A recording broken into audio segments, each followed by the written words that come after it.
Hey guys, welcome back with me again in this channel. On today's tutorial, I'm going to show you how you can collect apples in Heartopia.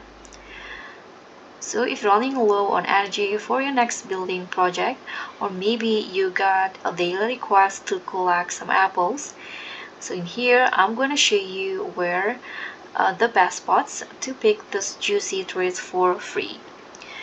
So first, what you need to do, don't forget to open your toolbox and equip your axe.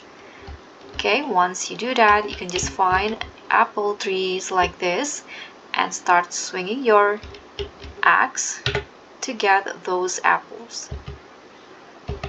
So just swing it again like this, and if it's need to rest like this, you just need to find another apple tree, and start swing your axe again to collect the apples.